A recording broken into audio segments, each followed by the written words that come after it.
The Gospel according to St. Matthew, chapter 9. Reading from the King James Version of the Bible. And he entered into a ship, and passed over, and came into his own city. And behold, they brought to him a man sick of the palsy, lying on a bed. And Jesus, seeing their faith, said unto the sick of the palsy, Son, be of good cheer, thy sins be forgiven thee. And behold, certain of the scribes said within themselves, This man blasphemeth. And Jesus, knowing their thoughts, said, Wherefore think ye evil in your hearts? For whether is easier to say, Thy sins be forgiven thee, or to say, Arise and walk? But that ye may know that the Son of Man hath power on earth to forgive sins, then saith he to the sick of the palsy, Arise, take up thy bed, and go unto thine house. And he arose, and departed to his house. But when the multitude saw it, they marveled, and glorified God, which had given such power unto men. And as Jesus passed forth from thence, he saw a man, named Matthew, sitting at the receipt of custom. And he saith unto him, Follow me. And he arose, and followed him. And it came to pass, as Jesus sat at meat in the house, behold, many publicans and sinners came and sat down with him and his disciples. And when the Pharisees saw it, they said unto his disciples, Why eateth your master with publicans and sinners?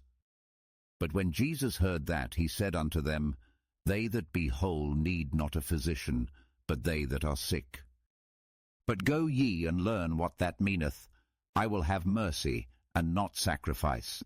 For I am not come to call the righteous, but sinners to repentance. Then came to him the disciples of John, saying, Why do we and the Pharisees fast oft, but thy disciples fast not? And Jesus said unto them, Can the children of the bridechamber mourn, as long as the bridegroom is with them? But the days will come, when the bridegroom shall be taken from them, and then shall they fast. No man putteth a piece of new cloth unto an old garment, for that which is put in to fill it up taketh from the garment, and the rent is made worse. Neither do men put new wine into old bottles, else the bottles break, and the wine runneth out, and the bottles perish. But they put new wine into new bottles, and both are preserved. While he spake these things unto them, behold, there came a certain ruler, and worshipped him, saying, My daughter is even now dead, but come and lay thy hand upon her, and she shall live. And Jesus arose, and followed him, and so did his disciples. And behold, a woman, which was diseased with an issue of blood 12 years, came behind him, and touched the hem of his garment. For she said within herself, If I may but touch his garment, I shall be whole. But Jesus turned him about, and when he saw her, he said, Daughter, be of good comfort, thy faith hath made thee whole. And the woman was made whole from that hour. And when Jesus came into the ruler's house, and saw the minstrels and the people making a noise, he said unto them, Give place, for the maid is not dead, but sleepeth. And they laughed him to scorn.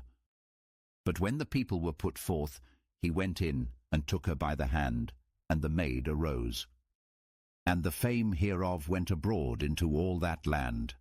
And when Jesus departed thence, 2 blind men followed him, crying and saying, Thou Son of David, have mercy on us. And when he was come into the house, the blind men came to him.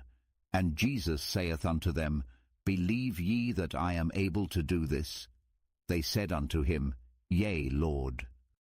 Then touched he their eyes, saying, According to your faith be it unto you. And their eyes were opened, and Jesus straitly charged them, saying, See that no man know it. But they, when they were departed, spread abroad his fame in all that country. As they went out, behold, they brought to him a dumb man possessed with a devil.